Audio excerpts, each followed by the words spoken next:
नमस्कार विद्यार्थी मित्रांनो, स्वागत आहे तुम्हा सर्वांचं एससी पब्लिकेशन या चॅनलवर। तर मित्रांनो, आजच्या व्हिडिओमध्ये आपण सामान्य ज्ञानवरील प्रश्न पाहणार आहोत। येणाऱ्या तुमच्या परीक्षेसाठी अतिशय महत्त्वाचा हा व्हिडिओ असणार आहे। परीक्षेच्या दृष्टीने महत्त्वाचे जे प्रश्न असतात ते आपण आजच्या व्हिडिओमध्ये घेतलेले आहेत, तर व्हिडिओ शेवटपर्यंत पहा। चला तर मग आजच्या व्हिडिओला सुरुवात करूयात। तर पहा, पहिला प्रश्न आहे, पिट्स इंडिया ॲक्ट कोणत्या साली मंजूर झाला? तर हा ॲक्ट 1784 ला मंजूर झालेला आहे, Pitt's India act. Next question, Mahatma गांधीजींचे राजकीय गुरु कोण होते? तर गोपाळकृष्ण गोखले हे होते महात्मा गांधीजींचे राजकीय गुरु। मित्रांनो, तुम्हाला जर आन्सर येत असतील तर तुम्ही सुद्धा आन्सर देण्याचा प्रयत्न करा, जेणेकरून तुमची सुद्धा रिव्हिजन होऊन जाईल। चला, नेक्स्ट क्वेश्चन काय आहे? तर सालार जंग म्युझियम कोठे आहे? तर हैदराबाद या शहरात आहे सालार जंग म्युझियम। प्राणहिता म्हणून कोणत्या नद्यांच्या एकत्रित प्रवाहास ओळखले जाते? तर वर्धा आणि वैनगंगा या नद्यांच्या एकत्रित प्रवाहास प्राणहिता म्हणतात। मित्रांनो, हा प्रश्न बऱ्याचदा परीक्षेमध्ये विचारण्यात आलेला आहे, त्यासाठी स्टार मार्क करून घ्या। चला, नेक्स्ट क्वेश्चन आहे, पंडित शिवकुमार शर्मा कोणत्या वाद्याचे प्रसिद्ध वादक आहेत? तर ते संतूर या वाद्याचे प्रसिद्ध वादक आहेत पंडित शिवकुमार शर्मा। नेक्स्ट क्वेश्चन, महाराष्ट्रात ई ऑफिस प्रणाली लागू करण्यात आलेला पहिला जिल्हा कोणता आहे? तर सिंधुदुर्ग हा जिल्हा आहे। पृथ्वीचा सर्वात जवळचा ग्रह कोणता आहे? तर शुक्र आहे पृथ्वीच्या सर्वात जवळचा ग्रह। ज्ञानपीठ पुरस्कार मिळवणारे पहिले महाराष्ट्रीयन व्यक्ती कोण आहेत? तर वि.स. खांडेकर आहेत। हे आहेत ज्ञानपीठ पुरस्कार मिळवणारे आपल्या महाराष्ट्रातील पहिले व्यक्ती। चला, पुढचा प्रश्न आहे, नरनाळा किल्ला कोणत्या जिल्ह्यामध्ये आहे? तर अकोला जिल्ह्यात आहे। पृथ्वीच्या सर्वात मधल्या थराला काय म्हणतात? तर पृथ्वीच्या सर्वात मधल्या थराला प्रावरण म्हणतात। महाराष्ट्रातील पश्चिम वाहिनी नदी कोणती आहे? तर तापी नदी आहे। सातपुडा पर्वतरांगांमुळे कोणत्या नद्यांची खोरी वेगळी झाली आहे? तर सातपुडा पर्वतरांगांमुळे नर्मदा आणि तापी नद्यांची खोरी ही वेगळी झालेली आहे। महाराष्ट्राचे पठार कोणत्या खडकापासून बनलेले आहे? तर बेसॉल्ट या खडकापासून बनलेले आहे महाराष्ट्राचे पठार। पांढरे सोने पिकवणारा जिल्हा कोणता आहे? तर यवतमाळ हा जिल्हा आहे पांढरे सोने पिकवणारा जिल्हा। नेक्स्ट क्वेश्चन पहा, लोकसंख्येची सर्वात कमी घनता असलेल्या केंद्रशासित प्रदेश कोणता आहे? तर अंदमान निकोबार आहे लोकसंख्येची सर्वात कमी घनता असलेला केंद्रशासित प्रदेश। भारताच्या घटनेच्या कोणत्या कलमानुसार भारतात निवडणूक होतात? तर कोणत्या कलमानुसार? तर कलम 324 नुसार। सर्वोच्च न्यायालयाच्या पहिल्या महिला न्यायाधीश कोण आहेत? तर न्यायमूर्ती फातिमा बीबी या आहेत सर्वोच्च न्यायालयाच्या पहिल्या महिला न्यायाधीश। पुढचा प्रश्न, पहिल्या केंद्रीय महिला कॅबिनेट मंत्री कोण होत्या? तर राजकुमारी अमृता कौर या होत्या पहिल्या केंद्रीय महिला कॅबिनेट मंत्री।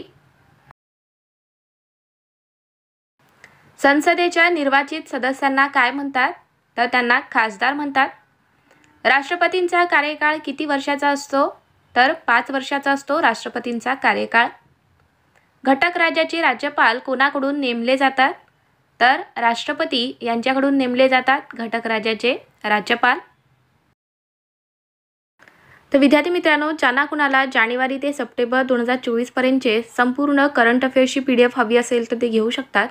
प्रत्येक परीक्षेसाठी मित्रांनो अतिशय महत्त्वाची ही PDF असणार आहे, कारण प्रत्येक परीक्षेमध्ये करंट अफेअर्सवरती प्रश्न विचारले जातात आणि आत्ताच्या पेपरमध्ये मित्रांनो सर्वात जास्त भर करंट अफेअर्सलाच दिला जातोय। त्यासाठीच जे काही महत्त्वाचे प्रश्न तयार होतात ते सर्व काही आपण त्यामध्ये घेतलेले आहेत आणि संपूर्ण माहितीसुद्धा आपण त्यामध्ये कव्हर केलेली आहे, जी की परीक्षेसाठी महत्त्वाची असणार आहे। तर ज्यांना कुणाला ही PDF हवी असेल त्यांनी QR कोडवरती पेमेंट करायचं आहे आणि खाली जो नंबर दिलेला आहे 8208999286, तर या नंबरला तुम्हाला पेमेंटचा स्क्रीनशॉट पाठवायचा आहे व्हॉट्सअपला। लगेच तुम्हाला त्याची PDF पाठवली जाईल। त्याचबरोबर ज्यांना कुणाला पोलीस भरतीचे क्वेश्चन पेपर हवे असतील 2024चे तर ते घेऊ शकतात। यामध्ये तुम्हाला 7 जुलै ते 31 ऑगस्ट पर्यंतचे क्वेश्चन पेपर मिळणार आहेत। त्यात चालू घडामोडी आणि सामान्य ज्ञानचे प्रश्न असणार आहेत, वन लाइनर क्वेश्चन आन्सर, आणि हे प्रश्न परीक्षेला विचारलेले असणार आहेत। तर ज्यांना कुणाला ही PDF हवी असेल त्यांनी QR कोडवरती पेमेंट करायचं आहे आणि खाली जो नंबर दिलेला आहे 8208999286, तर या नंबरला तुम्हाला पेमेंटचा स्क्रीनशॉट पाठवायचा आहे व्हॉट्सअपला. लगेच तुम्हाला त्याची PDF पाठवली जाईल. तर परीक्षेमध्ये प्रश्न रिपीट होत असतात, तर ज्यांना कोणाला PDF हवी असेल त्यांनी घेऊन टाका. चला पुढचा प्रश्न पाहूयात. वंदे मातरम हे गीत कोणाच्या आनंदमठ या कादंबरीतून घेण्यात आले आहे? तर बंकिमचंद्र चॅटर्जी यांच्या आनंदमठ या कादंबरीतून वंदे मातरम हे गीत घेण्यात आलेले आहे, लक्षात ठेवा. तर मित्रांनो, परीक्षेमध्ये असाही प्रश्न येऊ शकतो की आनंदमठ ही कादंबरी कोणाची आहे. त्यावेळेस तुम्हाला लक्षात आलं पाहिजे की बंकिमचंद्र चॅटर्जी यांची ही कादंबरी आहे. चला पुढचा प्रश्न पहा. भारतीय संसदीय व्यवस्थेचा केंद्रबिंदू कोण आहे? तर पंतप्रधान हे असतात केंद्रबिंदू भारतीय संसदीय व्यवस्थेचे. Next question. 1953 मध्ये स्थापन झालेल्या राज्य पुनर्रचना आयोगाचे अध्यक्ष कोण होते? तर न्यायमूर्ती फाजल अली हे होते. राज्यसभेचे पदसिद्ध अध्यक्ष कोण असतात? तर उपराष्ट्रपती असतात राज्यसभेचे पदसिद्ध अध्यक्ष. भारतीय संविधान कोणत्या दिवशी स्वीकारले आहे? तर 26 नोव्हेंबर 1949ला भारतीय संविधान हे स्वीकारण्यात आलेले आहे मित्रांनो. तर आपण संविधान दिवस कोणत्या दिवशी साजरा करतो? तर 26 नोव्हेंबर या दिवशी, हे सुद्धा लक्षात ठेवा. चला नेक्स्ट क्वेश्चन आहे. भाषिक तत्वांवर निर्माण केलेले पहिले राज्य कोणते आहे? तर आंध्र प्रदेश हे राज्य आहे. गावातील जन्म, मृत्यू, विवाह इत्यादीची नोंद कोणता कर्मचारी ठेवतो? तर ग्रामसेवक याची नोंद ठेवतात. Next question.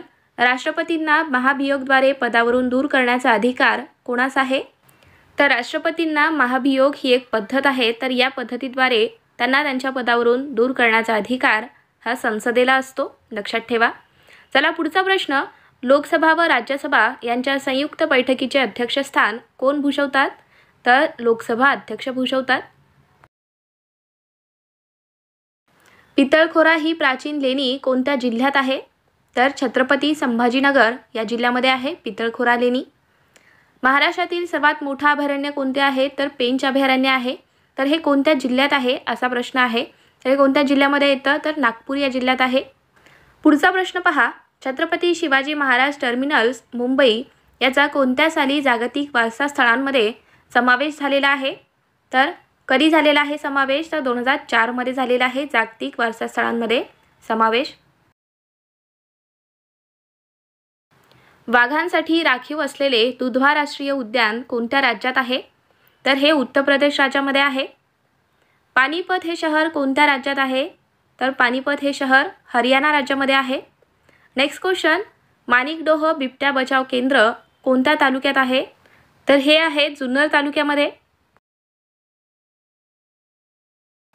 भारतीय राजमुद्रेवरील सत्यमेव जयते हे कशातून घेण्यात आले आहे? तर हे मुंडकोपनिषद हे अथर्ववेदातील एक महत्त्वाचे उपनिषद आहे, तर याच्यातून हे घेण्यात आलेले आहे सत्यमेव जयते. Next question. आंतरराष्ट्रीय योग दिवस कधी असतो? तर 21 जून या दिवशी असतो आंतरराष्ट्रीय योग दिवस. पोलीस स्मृती दिन कोणत्या दिवशी पाळला जातो?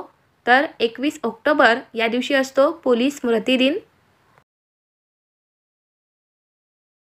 जागतिक पर्यावरण दिन कोणत्या दिवशी साजरा केला जातो? तर 5 जून या दिवशी असतो जागतिक पर्यावरण दिन. राष्ट्रीय मतदार दिवस कधी असतो?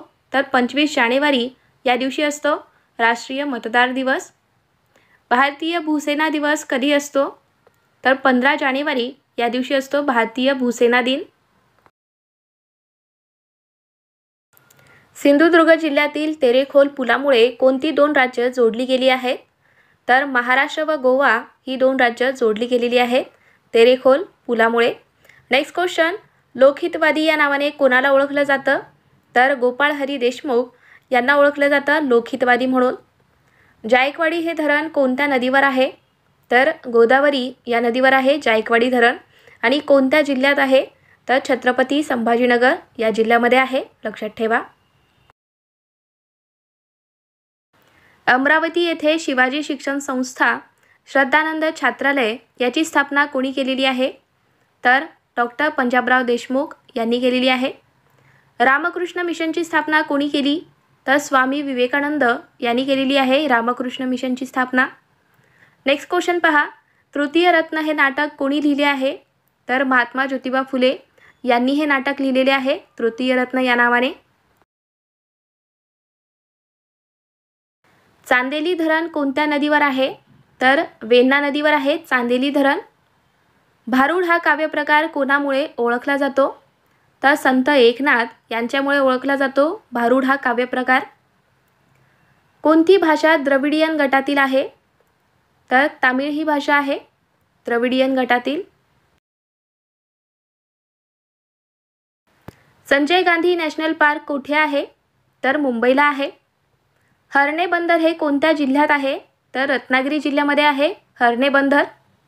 नेक्स्ट क्वेश्चन पहा, भारतात मुख्यत्वे जून ते सप्टेंबर या काळात पाऊस पडतो। हा पाऊस कोणत्या प्रकारच्या वाऱ्यापासून पडतो? तर मोसमी वाऱ्यापासून हा पाऊस पडतो। राज्यातील अधिक पावसाच्या प्रदेशात कोणत्या प्रकारची मृदा सापडते? तर ज्या ठिकाणी सर्वात जास्त पाऊस पडतो त्या ठिकाणी जांभी मृदा सापडते। पुढचा प्रश्न पहा, भारतातील कुठल्या शहरास टायगर कॅपिटल ऑफ इंडिया म्हणून ओळखले जाते? तर आपल्या भारतातील नागपूर या शहराची ओळख आहे टायगर कॅपिटल ऑफ इंडिया म्हणून। नेक्स्ट क्वेश्चन, भारत स्वतंत्र झाला तेव्हा राष्ट्रीय काँग्रेसचे अध्यक्ष कोण होते? तर आचार्य कृपलानी होते। भारताचे पितामह म्हणून कोणाला ओळखले जाते? तर दादाभाई नौरोजी यांची ओळख आहे भारताचे पितामह म्हणून। पदार्थाच्या सर्वात लहान कणाला काय म्हणतात? तर अणू म्हणतात। पुढचा प्रश्न, भारताच्या भूसीमा किती देशांना भिडतात? तर 7 देशांना भिडतात भारताच्या भूसीमा। तर कोणते ते देश आहेत? तर अफगाणिस्तान, बांगलादेश, भूतान, चीन, म्यानमार, नेपाळ आणि पाकिस्तान या 7 देशांना आपल्या भारताच्या भूसीमा या भिडतात, लक्षात ठेवा। तर हे जीकेचे प्रश्न प्रत्येक परीक्षेसाठी महत्त्वाचे असणार आहेत। तर तुम्हाला हा आजचा व्हिडिओ कसा वाटला? व्हिडिओ आवडला असेल तर व्हिडिओला लाईक करा, शेअर करा आणि चॅनेलवर तुम्ही नवीन आहात, अजून चॅनलला आपल्या सबस्क्राईब करून घेतला नसाल तर सबस्क्राईब करून घ्या। आणि हो मित्रांनो, ज्यांना कुणाला PDF हवे असतील त्यांनी घेऊन टाका। चला तर मग भेटूयात पुढच्या व्हिडिओमध्ये। थँक्यू।